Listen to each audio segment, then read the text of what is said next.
Praise lord. దేవుని పరిశుద్ధమైన ఘనమైన నామానికి మహిమ కలిగిన గాక. ఈరోజు ఏజెన్సీ ప్రాంతంలో దేవుని యొక్క సువార్త ప్రకటించడానికి రావడానికి దేవుడి కృప చూపించారు. చూడండి, వెనకాల కొండలు, ఎదురున్నటువంటి ప్రాంతం చూడండి. ఈ గుడిసెల్లో అనేక మంది ప్రజలు ఇక్కడ నివాసం చేస్తూ మారుమూల ప్రాంతంలో ఉంటున్నారు. ఈ ప్రాంతంలో దేవుని స్వార్థను ప్రకటించడానికి మేము వచ్చి ఉన్నాము. ఇక్కడ ఉన్న పేదవారందరికీ బట్టలు ఇచ్చి, దుప్పట్లు ఇచ్చి, కందిపప్పు, గోధుమ పిండి, రైసు, బట్టలు ఇచ్చి యేసయ్య ప్రేమను తెలియజేస్తూ వీరిని ఆదరించడానికి దేవుడు కృప చూపించారు. కాబట్టి దేని బిడ్డారా, ఈ పరిచర్య కొరకు ప్రార్థన చేయండి. ఈ యొక్క ప్రాంతం కొండల మధ్యలో ఉన్నటువంటి ఈ గుడిసెలు ఇట్లో నివాసం చేస్తూ, యేసు ప్రభు అంటే ఎవరో తెలియని ప్రాంతంలో వీరు నివాసం చేస్తూ ఉన్నారు. చూడండి, ఇక్కడ ఒక నుయ్యి ఉంది. ఇందులో వాటర్ వీళ్ళు తాగుతారనమాట. తాగుతారు, వాడుకుంటారు.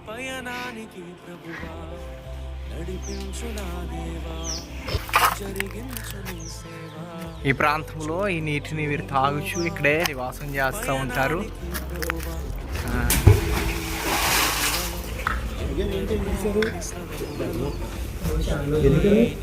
లోతు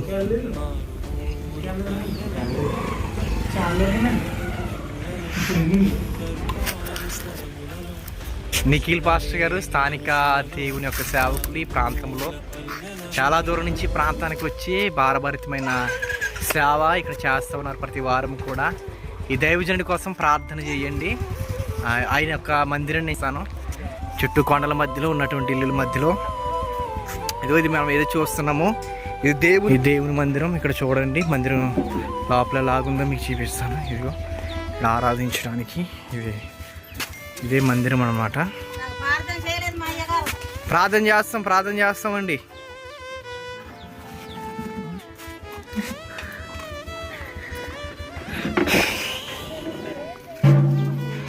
మా పాస్టర్ గారు దేవుని యొక్క వాక్యం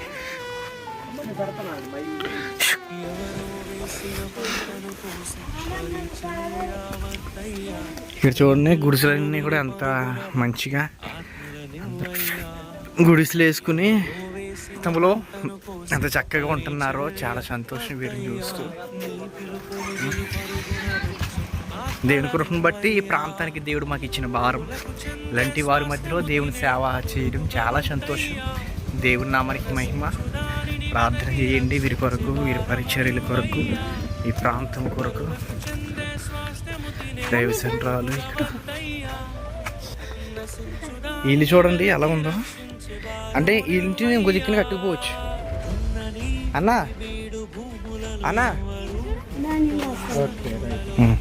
అది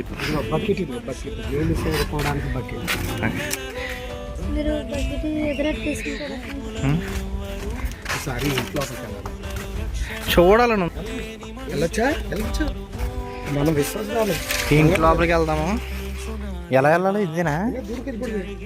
ఇక్కడి నుంచి వెళ్ళి షైని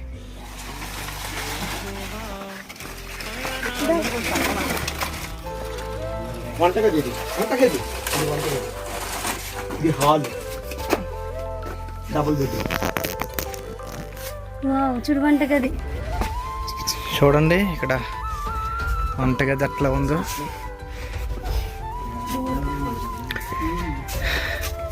ఇది ఒక రూము.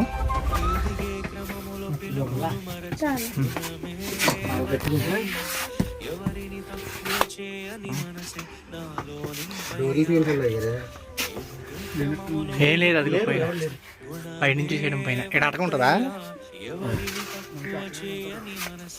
మళ్ళీ కిందకి వెళ్ళాలంటే దూరిపోవాలి. వర్షం పడితే లోపలికి రాదు. మన చర్చ్ ఉందా, మన చర్చ్ కొంచెం పైకి ఉంది, అటు సైడ్ పైకి ఉంది.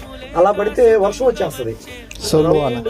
ఎంత కిందకుంటే అంత మంచిది. ఇక్కడ గాలులు కొండకి సుడిగాలు ఏర్పడతాయి. అప్పుడు కొంచెం పైకి ఉన్నా కూడా కింద నుంచి గాలి ఏర్పడి పైకి కొట్టేస్తుంది. లోపల నుంచి కింద నుంచి మొత్తం పైకి లెగిసిపోద్ది. ఇక్కడ మంచి ఒక ఇంజనీరింగ్ ప్లానింగ్ లా కడతారు. ఇక్కడ ఒకసారి ఎలా పడితే అలా కట్టరు. అమ్మా నిన్నెవరు ఆహ్వానించారు?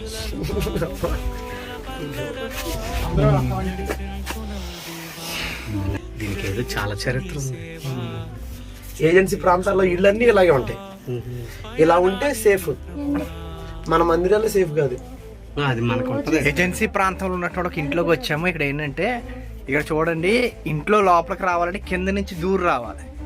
అయితే పాస్టర్ గారిని అడుగుతూ ఉన్నాము ఎందుకని చేసి ఇంత కిందకి ఇల్లు కింద కట్టారని అడిగితే పాస్టర్ గారు చెప్తుంది ఏంటంటే ఇంటి చుట్టూ ఇలా రౌండ్ కట్టుకోవడం. మనమైతే స్క్వేర్ షేప్లో ఇల్లు కట్టుకుంటాము, వీరైతే రౌండ్ కట్టుకున్నారు. ఎందుకని అడిగితే సుడిగాలి వస్తుందంటే ఇక్కడ కొండల మధ్యలో గాలి వచ్చినప్పుడు ఈ సూర్యు కనుక పైకి ఉంటే కనుక, ఈ ఇల్లు కనుక పైకి ఉంటే కనుక టాప్ కింద నుంచి గాలి వచ్చి పైకి లేపుకెళ్ళిపోద్ది. అందుకని చెప్పి కిందకంట భూమికి బాగా కిందకంటది జస్ట్ 2 అడుగులు. ఎందుకంటే మన కింద నుంచి దూరం రావాలి.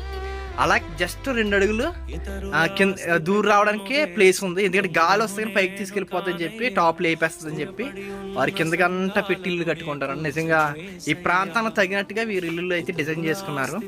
చాలా సంతోషం. లేదనే ఇక్కడ చూడండి చీడిపెక్కలు ఉన్నాయి. ఈ ప్రాంతంలో ఇవి బాగా పండిస్తారు అన్నమాట. ఏం వదలలేదు కదా. చూడండి మరలా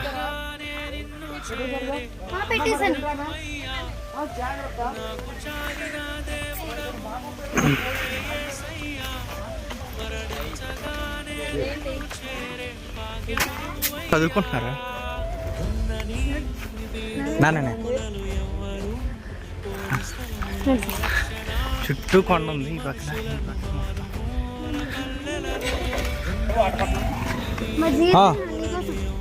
ఒక వాటర్ బాటిల్ పెట్టి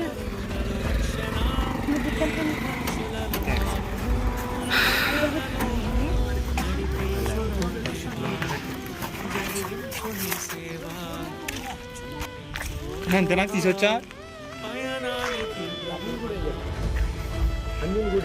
ఓకే.